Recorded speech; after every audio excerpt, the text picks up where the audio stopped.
Hey, welcome to this hobby vlog where you'll be watching me get up to plenty of baking, crafting, drawing, playing the guitar or trying to, and even a bit of tarot reading. I don't know about you, but this has felt like the longest winter to date.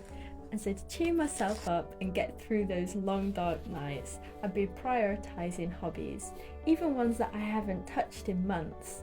And it's been really fun getting back to grips with everything that brings me joy. And also I just think winter is the best time to sort of snuggle down, get cozy and do something that's just for you. And now that it's spring at last, it's really lovely to look back on all that I got up to over the last season, and I hope you enjoy watching it as well. So the first hobby I want to hop into is pen paling. Now, pen paling is probably my longest lasting hobby. It's something that I've been into probably for like more than a decade at this point.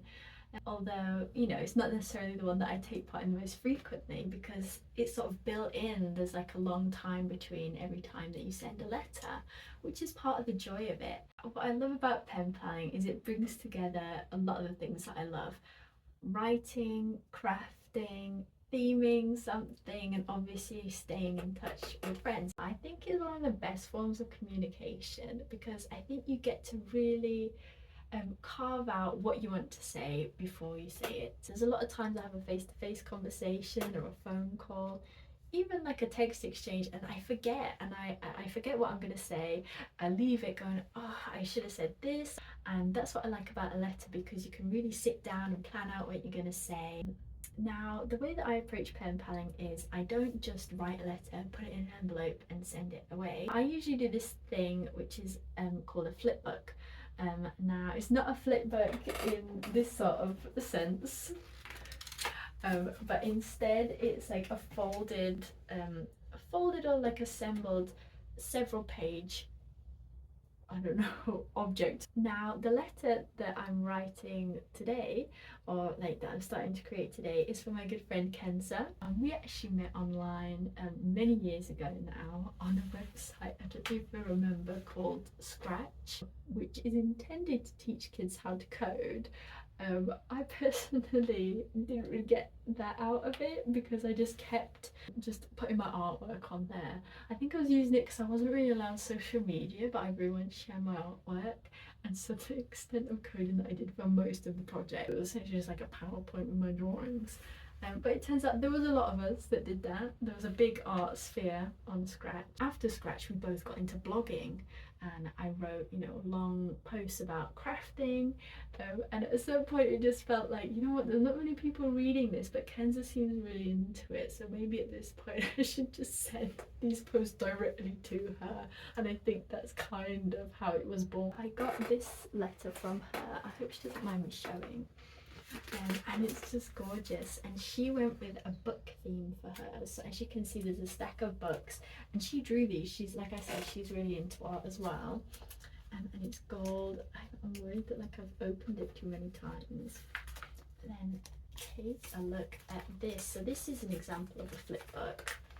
Now, she's done it a bit different than like I have in the past. So she's got different shape, different size panels. She's put things here like currently reading, already read, want to read.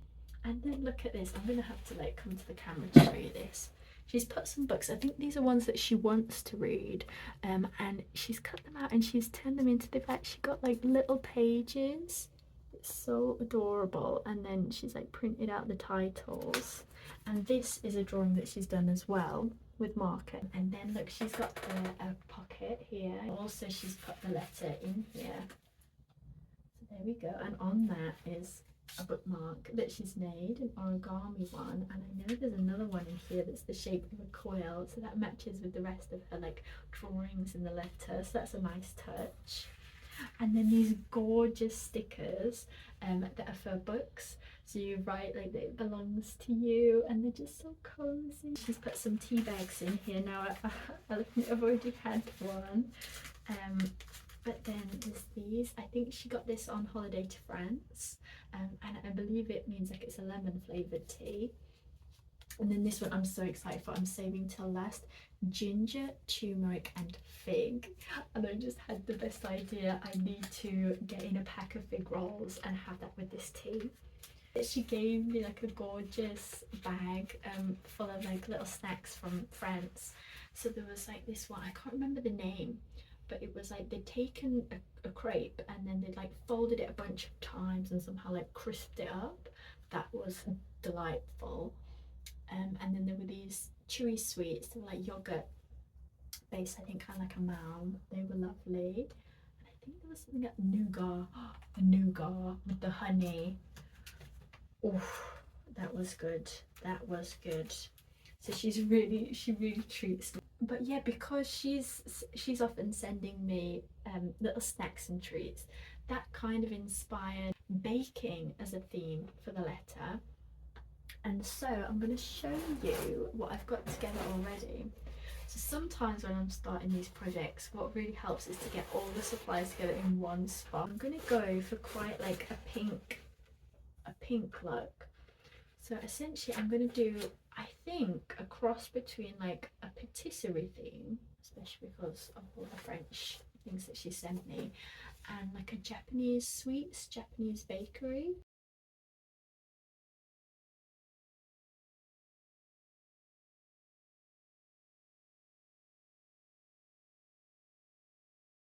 And what I also have ready is, I went a bit mad ordering some things. I've got a couple of things for myself at the same time. I've got this big bag of Sanrio, like I think it's official Sanrio cookies. So I'll be putting a few in there, especially because some of them, like the packaging is like fully pink, so I think that'll look great. And I also got, yeah, I think I'm just got a bunch of Sanrio stuff. I'm not like, I wasn't a Sanrio girly, you know, I'm not going around with like emo Hello Kitty apparel all the time, but like I say, I watched my Millennium Chromie and it was just so good. I don't want to say surprisingly good because it looked good, but in terms of like the plot itself, like I knew it was going to be beautiful, but the plot, I wasn't expecting it. Like, had some dark twists and turns. But I also got, yes, I don't know how to say it. Is it cinnamon roll? A cinnamon roll? I think you're almost saying cinnamon roll, but not quite. You're saying cinnamon roll. And it's not cinnamon flavoured. It's matcha flavoured. Like, I think it's like a sandwich cookie. But I tried one, I mean the picture looks like a macaron, right? But I tried one and it's more like a cake, a soft cake. I liked the texture, I did like the texture. I gotta say I'm not the biggest matcha fan, but I hope Kenza is. And then I've got pomporin. I say pomporin, but I'm now realising it's pom-pom-porin. Is it because she's cute and fluffy like a pom-pom? I was like scouring the internet, packaged teas, pretty tea bags, and what kept coming up was Moomin tea. And I just thought that's perfect anyway because it's like carrying on this animated theme. Some of them were sort of like sweet flavoured. So this one is cookies and cream flavoured. So I thought that would fit in well and it would complement with the cookies that I'm sending. So I'm just super excited to jump into it, start crafting the letter, start placing the goodies. So yeah, let's get into it. And where I started with this letter was the front cover of the flipbook. Now normally I feel like I'm getting way too habitual with how I'm creating flipbooks. It's always square, it's always 4 panels, and every panel is always something different, like a letter, goodies, a decorative page.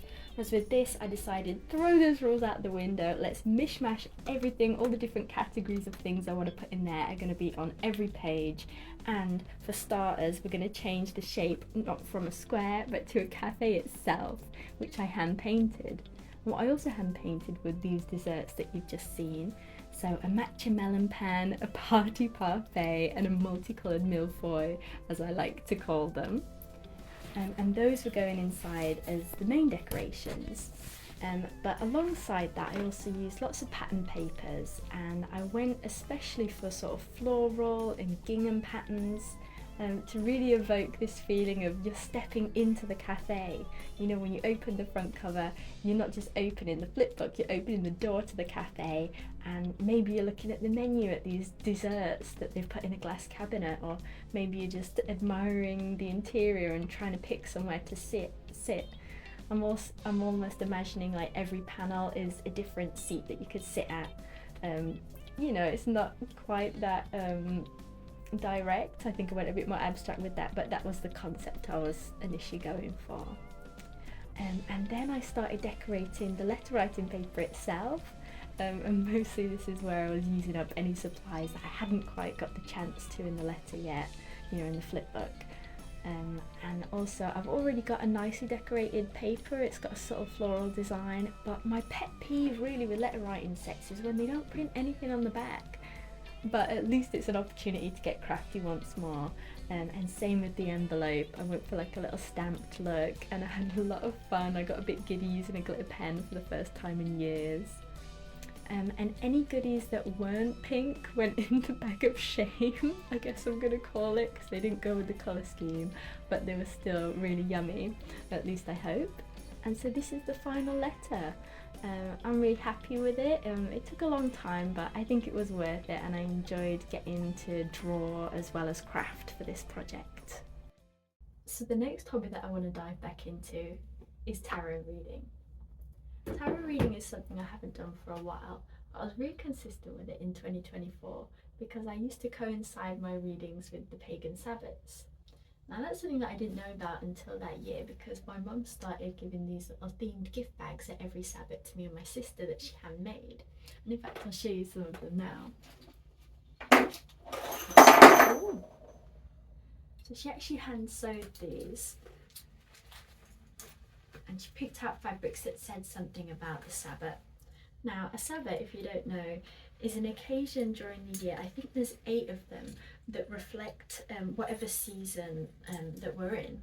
So some of them are you might be more familiar with than others. So for example, this one is Yule, which is essentially Christmas, and there's a star, which is essentially Easter, and Samhain, that's essentially Halloween. I mean, it's a bit more complicated than that. There's obviously, you know, been changes over time due to different religious influences. There's loads of others in between that are sort of more forgotten traditions. For example, Imbolc, which is the one that most recently happened, I think around February the 1st or 2nd, which is one that marks the slow return of light. It's the one that's in between Yule and a star, so in between Christmas and Easter.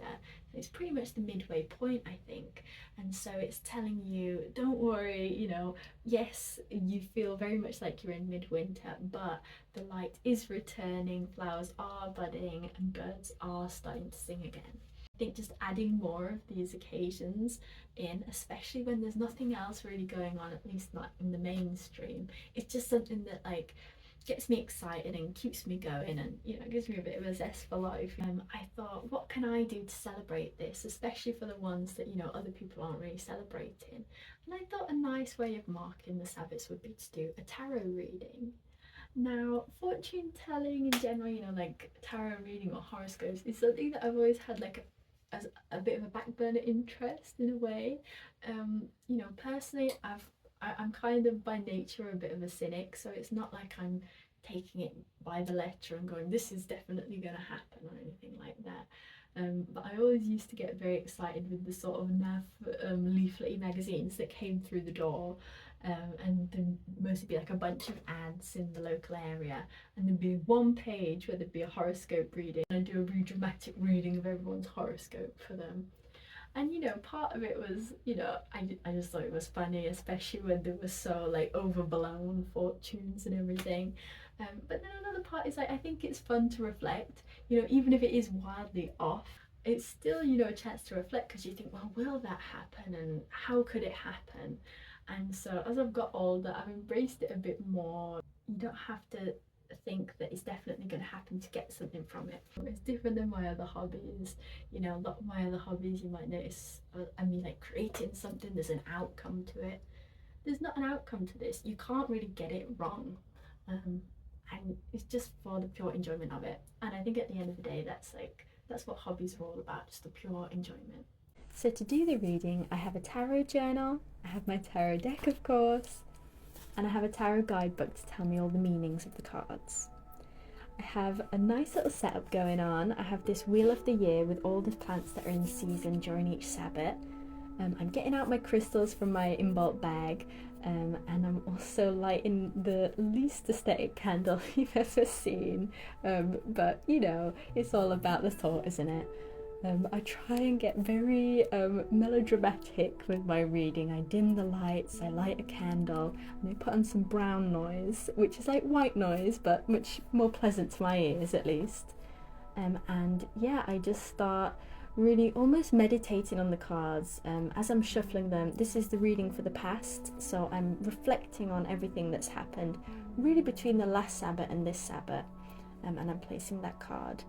I'm shuffling again for present now, and as I'm picking the cards out, actually, this is part of my weird melodramatic reading, is I sort of really allow the sound of static, maybe from the brown noise, but also just in my own head, to reach almost like a fever pitch, and I'm hovering over the cards, and whenever I feel like the static is at its loudest, that's when I pick a card. I haven't read this anywhere, this is just how I feel like doing it, you know. I've thought really hard about the time that I'm reading for, and then I've sort of cleared my mind and I'm focusing very much on almost like just the frequency of my environment and myself as I'm picking the card. That's just how I like to put meaning and intention into it. I don't know if anyone else has a method or if they're just going for it. Maybe I'm overthinking it. So for past, I got 2 of Wands, and that's saying that I did a lot of long-term planning that hopefully is now going to turn into action and result in stability. So that's great to hear, because I have been focusing a lot on long-term planning.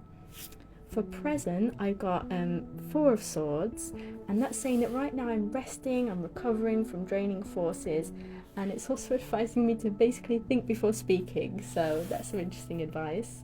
Wild card, 2 of Pentacles, so that's one that randomly fell out, and it's saying that I'm feeling overloaded and I need to find a balance, and it says try to find the fun in the balancing act, don't take yourself too seriously, which I love. 6 of Swords, leaving something behind and having a necessary ending to lead to change. So that's a little bit scary, but also mostly exciting. So this next hobby, weirdly, is a bit of a love-hate relationship for me, and that's baking. Now the reason I say love-hate relationship is because I don't think there's been a single instance where I've tried to bake something and not had a full-on meltdown at some point during the process. I don't know what it is, whether it's like the preciseness of the measurements or like the whole timings thing. It's probably the timings thing. But something always goes wrong, and half the time it's fine and I'm like, you know, having a breakdown for no reason, but other times it has legitimately gone quite wrong. I've done a fair few, I've tried to like adapt. I've realised now what the issue is sometimes I've adapted to normal recipes to make them dairy free, and that's a mistake because they're fundamentally different ingredients. And so I've done many a chilled dessert where I thought maybe I just haven't chilled it long enough because it's just this pile of gunk essentially with like a bit of a biscuity base. But I've realised after doing it at least twice, more than once certainly, that I keep using margarine instead of butter and just like being like, this is fine, right? No, it's not fine. Well, today, luckily, I'm not adapting any recipes. I'm sticking to a recipe and it's dairylicious. So here's hoping it's going to be better than some of my previous attempts. But I've talked a lot about the hate side in terms of how it's gone wrong, but in terms of the love side, I love the idea of baking, obviously, but really what I love is the cake decorating element. And what I'm going to be making today is actually a Lambeth style cake. I've only just learnt what it's called, but it's those vintage style cakes that you might have seen on Pinterest. That are like highly decorated. There's so much icing on there. They're sort of in like shells and ribbons, those sorts of shapes, and really layered up, maybe like pastel coloured or bright coloured. And that's what I'm making today. And I've made a couple before, But when I've done them before, it was back at uni, and so I just did a cake mix, you know, I was being a bit lazy for the actual cake, and then only did the icing, and that was a challenge enough. But today I'm going to be trying to make the cake itself and the icing. And Valentine's Day is coming up. In fact, it's tomorrow, and so I'm really, you know, I'm up against the clock once more. So let's hope it's a good gift. I'm excited to give it a go, and I hope you enjoy watching it and there's not too many tears. So where I'm starting is the baking segment and the dry ingredients, obviously, and I can only apologise for the state of this footage. It's even worse sped up. I've been trying my best to find a way to do over the head shots, but I don't have a rig yet. I'm working on it. I started with this weird like thing that went around my neck, and like a tripod around my neck, if that makes sense. That doesn't make sense because it doesn't have 3 legs, but there we go. Don't worry, we're changing over now. And this is where I'm starting to make the buttercream. So you saw me put the cake mix into the heart-shaped cake tins for Valentine's, and now I'm starting this trek, this mission of making buttercream. I think part of the issue is that for Lambeth cake you need something crazy like 3 or 4 times the amount of usual buttercream, and I am but one woman with one bowl and one hand mixer electric whisk thing. And I realise now that the instructions were referencing not an electric whisk but a stand mixer, which I do not have. This you can't appreciate because it's sped up, but this was literally a tug of war between me, the whisk and the bowl, and maybe you can see where this is going.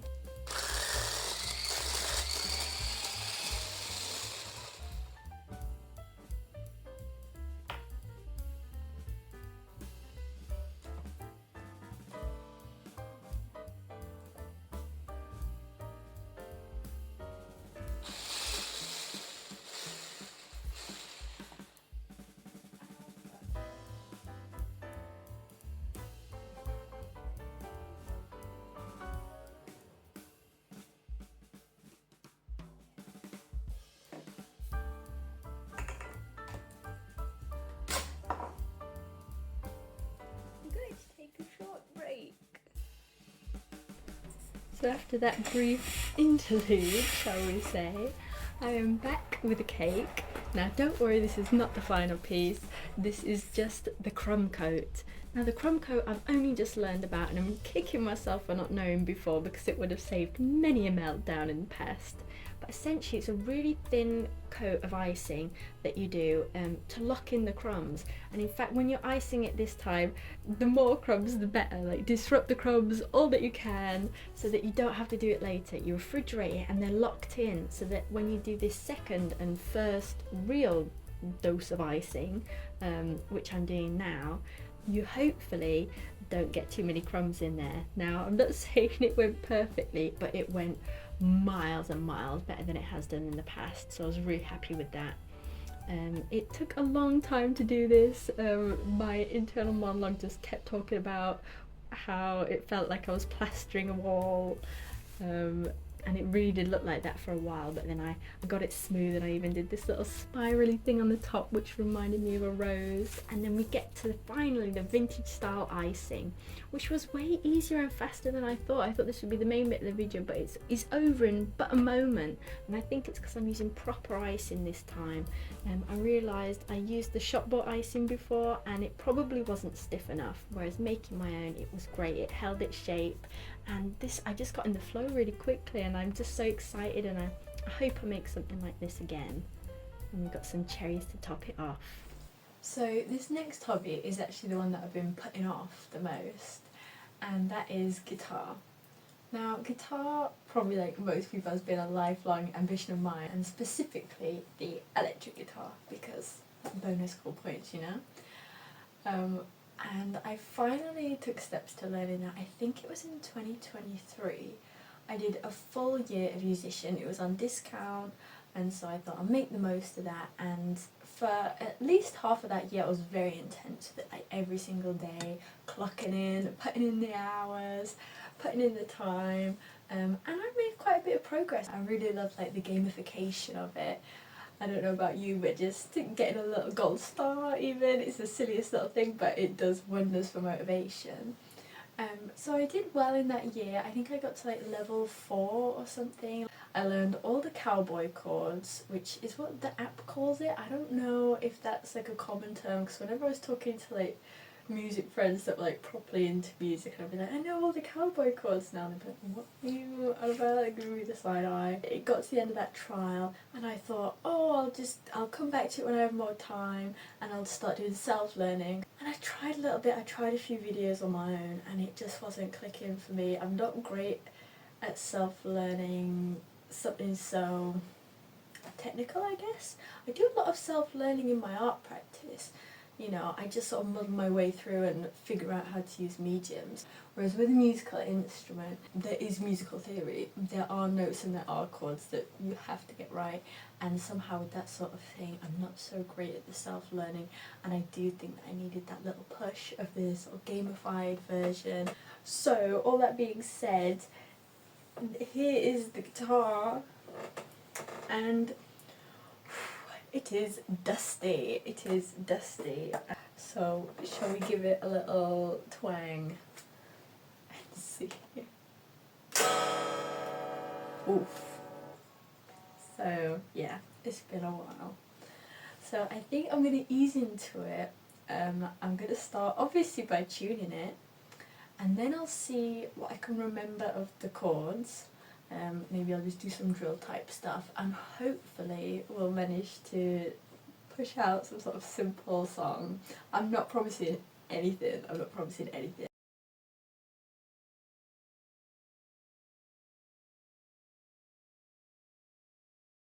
Okay, there we go, so we've sorted that out, we've tuned it, that's step 1. Now, let's see if there's somewhere I can do like a chord drill thing. The thing is, right, and this is where I think I got a bit locked into musician, is that their way of teaching you, like the chord notations, are completely different than real life, basically.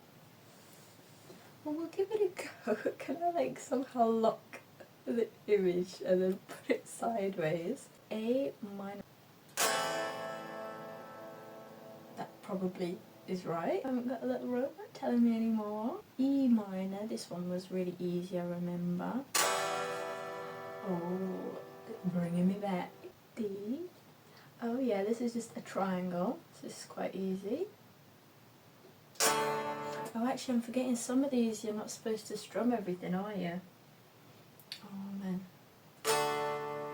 See, that's what used to mess me up. Strumming from one chord to another, and one you don't miss the strings and one you do miss the strings. That was tripping me up a lot. It's nice to see what's coming back to me. You're remembering the little mental notes that you made as you were learning last time. And so if I do get back into this and if I do quickly sort of pick back up the chords and the switching between the chords, whatever, I might be able to pick back up and go, oh yeah, there's that thing that I was working on and that'll be what I start next. So I think if you're putting something off because of that, because you think you've forgotten everything, you probably haven't, you're just not actively thinking about it, and that doesn't mean that you haven't stored that information away. I don't know why I'm talking like I'm teaching. I feel like that's my style of like doing videos, is I keep talking like I'm teaching something, but I have no authority. I have no authority, I'm no trainee. You're looking at me doing this absolute shite. And I'm just chatting on. Anyway, that was G. C, I feel like this is one of the ones that you kind of have to stretch a bit for. They say 3 times a charm, right? A7. I don't know what that is, but it looks easy, so time to learn a new chord, I guess. Wow. D7. Bam. Where am I at? E. A, oh yes, I know this one well. D minor. It's not too bad, that's definitely going to need some practice in the fields. E. Yes, we like it when it's all of them. So I can't promise that that's fully drilled in yet, but at least I've done them all at least a couple of times, and weirdly it has come back to me quite a bit. So next test that we're going to see is trying a little song.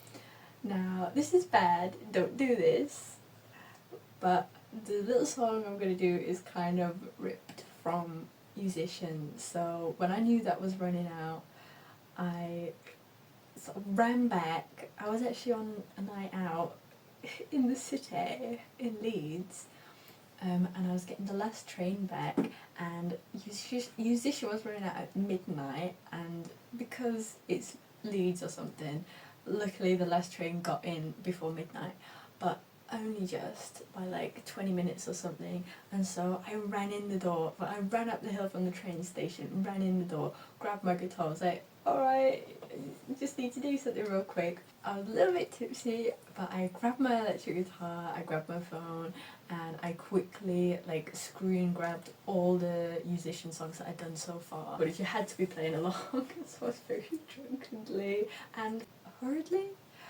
playing my way through all the songs, and do very badly.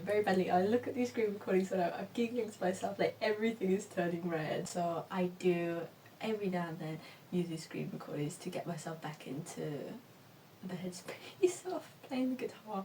I'm not sure if I should admit to that, but you know, I did give them my custom, and I will probably give them my custom again, and I'm talking well about them in this video, so you know, I would recommend it as beginner friendly with learning guitar.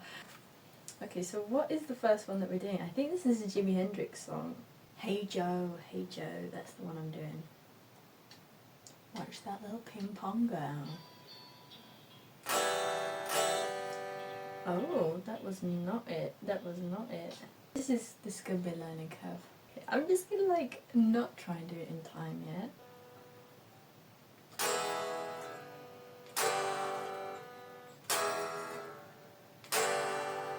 And I'm gonna go back and forth a few times.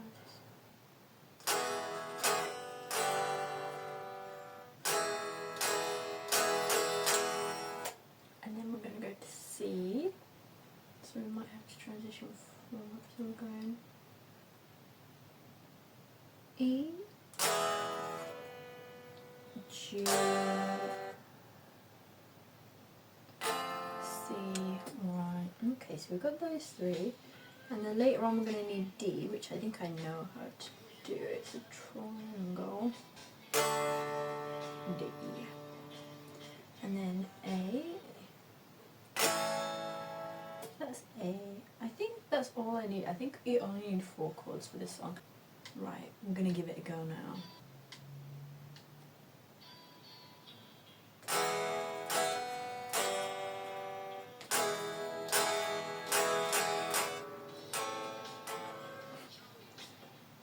Yeah, I think I need to practice the C chord a few more times. I'm gonna shake around.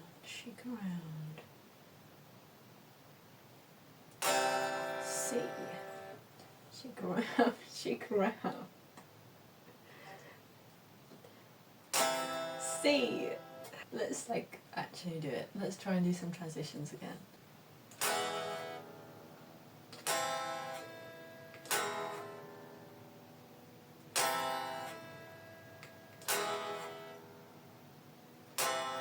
Okay, I'm gonna give it another go.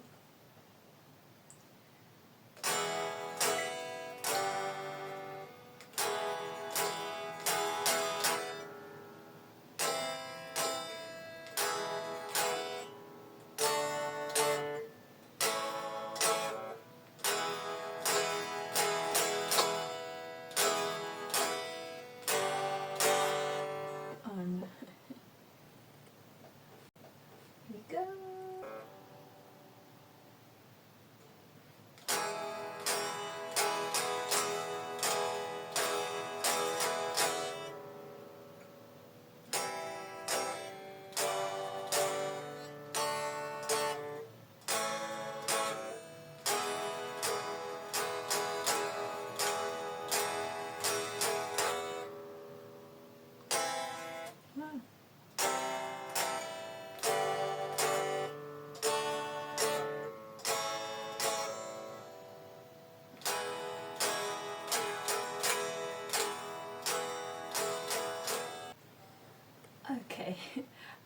going to leave it there for today. We're definitely running out of daylight. What time is it?